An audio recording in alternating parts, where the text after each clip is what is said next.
วันนี้เราก็มาเล่นเกมมาครับโอเคเลยไม่เคยให้ลุงกินมาครับ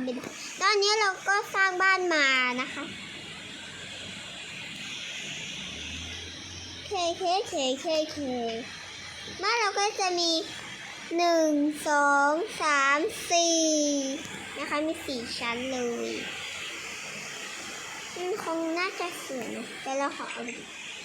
เราไม่กล้าออกไปอ่ะ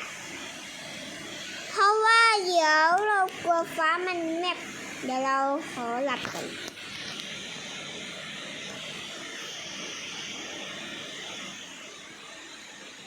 ไฟใช่ไหมทำไมมันไม่หลับอันนี้ไฟอยู่ใกล้ๆใช่ไหม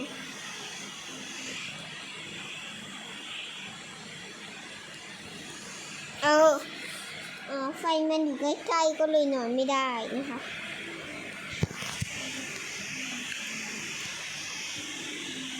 โอเคฝนตกได้ยินนะคะฝนตกก็มีบางคนที่หูดีนะคะถ้าบางคนหูดีนะก็ขออนุญาตให้ใส่สวยนั่นนี่เนี่ยขออนุญาตให้ไม่ใช่ใครหูดีก็ดูไปเลยนะคะให้หูไม่ค่อยดีก็เดี๋ยวค่อยดูตอนที่ฝนอันนี้กัน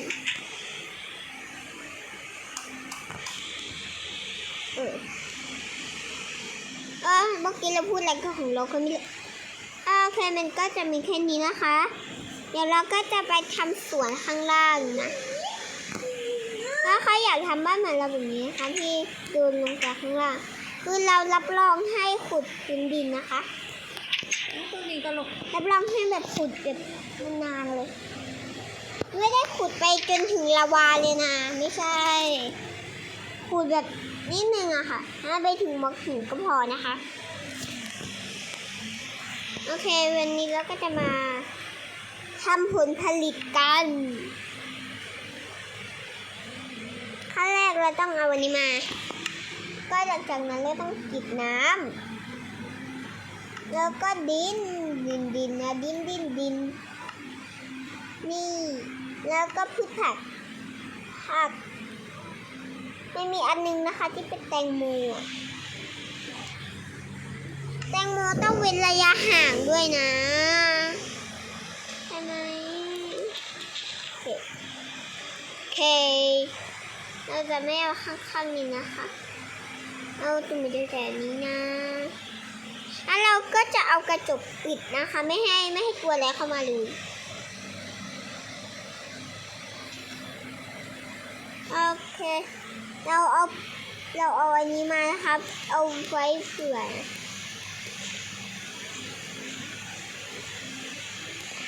อันนี้ก็จะเป็นโซนของอันนี้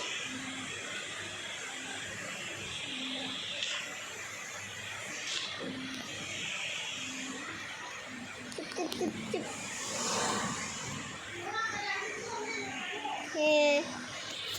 ค่ะแม่บอกให้เอากระดาษทิชชู่ให้นะคะแล้วกระดาษทิชชู่มีไหนละมีเนี้ยอันนี้เอาไว้ให้แม่2 แผ่นเลย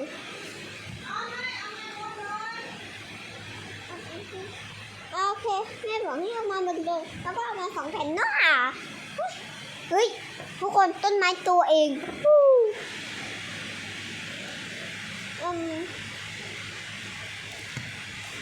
กคนเรารู้ละเราจะเอาที่นี้ออกนะคะแล้วเราก็จะขุดอันนี้ไงแล้วคือน้ำมันก็จะอยู่ข้างล่างไงก็ดีเหมือนกันนะนี่ใครจะลองทำแบบนี้ก็ได้นะคะแต่เก็บเกี่ยวนี่คือต้องเก็บคนเดียวเอาเลยแล้วก็ขุดอันเนี้ยขุดไปแบบนี้เลยใช่ไหมก็ขุดอันนี้ต่อค่ะแล้วเราก็ใส่น้ำลงไปแล้วก็ใส่พื้นดินลงไปแล้วเราก็ไม่ต้องมาขุดเอาอันนี้อีกจริงนี่นะแล้วก็ใส่น้ำใส่น้ำลงไปใ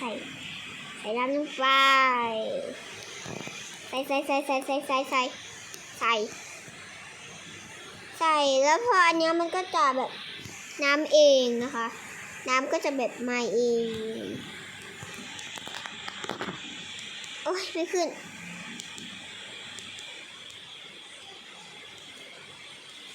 อยู่บนน้ำแล้วไม่ขึ้นอ่ะตายแล้ว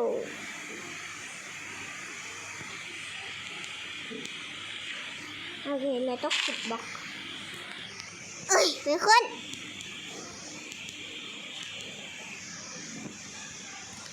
เลยย่อทำไมเนี่ยปิดชุบชุบชุบ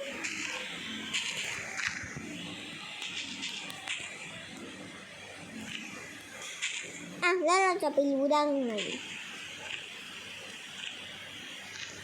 โอเคถ้าใครไม่รู้นะคะก็ไม่เป็นไร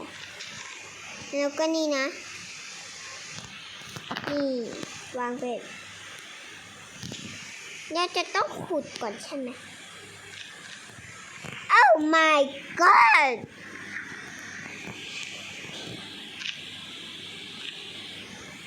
ขุดขุดขุดขุดขุดขุดขุดโอเคไม่ได้ขุดละเดี๋ยวนี้นะคะ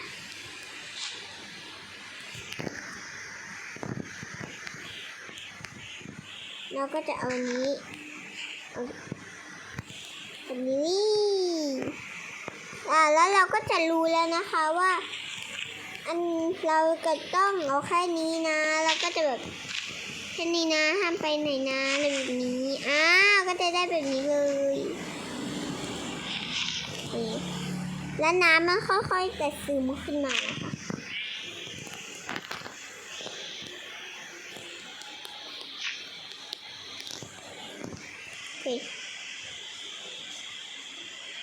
ถ้าไหนน้ำซึมแล้ว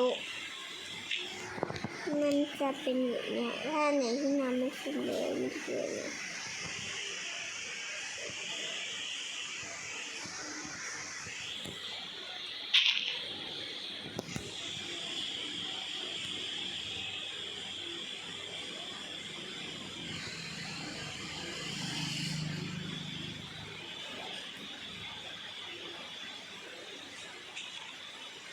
นี่ถ้าน้ำมันซึมแล้วมันจะเป็นอย่างนี้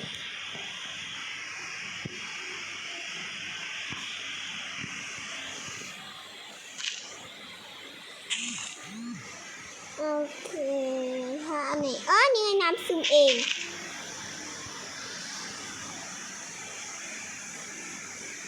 โอเคแล้วก็รอไปนะคะจนกว่าน้ำมันจะซึมนะอันนี้ต้องโอเค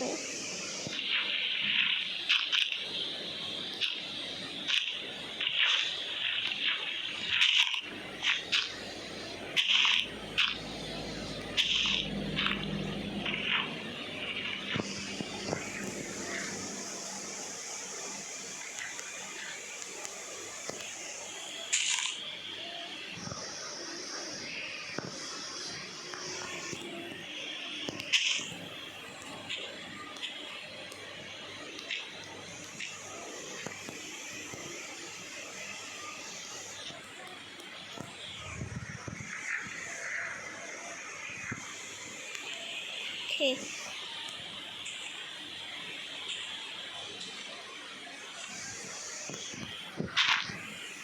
อเค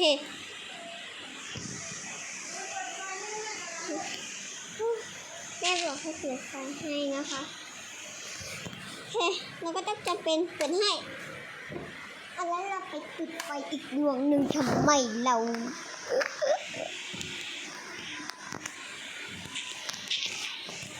เค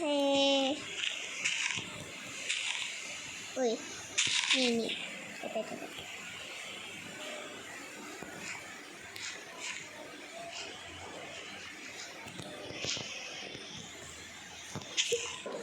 เราก็จะทำการแซะอันนี้ออกก่อนไม่ใช่แซะอะไรหรอก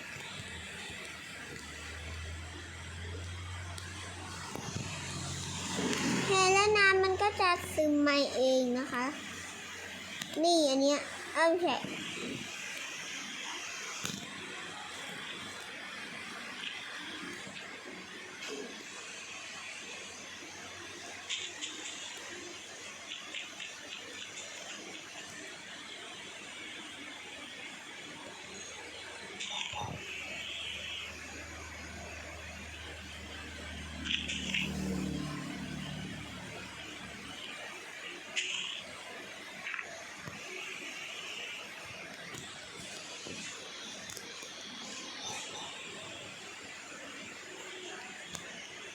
คนเราทำน้ำท่วมอ่ะ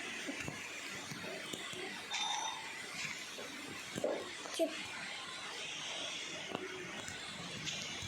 ชิบชิบ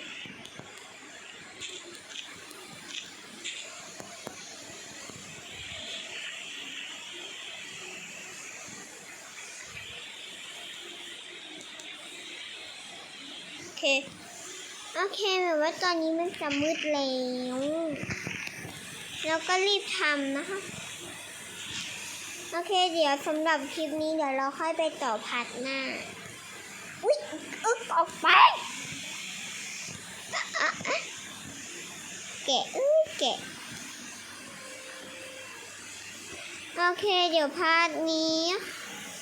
โอเคเรากะว่าเราจะเอากระจกล้อมนะคะเราขอไม่เอาล้อมแล้วกันเดี๋ยวพาร์ทนี้เราขอตัวลาไปแค่นี้กันนะคะบ๊ายบายจุ๊บเดี๋ยวมาทำพาร์ทอีกพาร์ทหนึ่งให้นะบ๊ายบา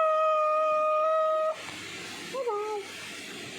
อ่ะอย่าลืมกดไลค์กดแชร์กดซับสไครต์ให้ด้วยนะครับผมเดี๋ยวลงคลิปเลยตอนนี้โอเคบ๊ายบาย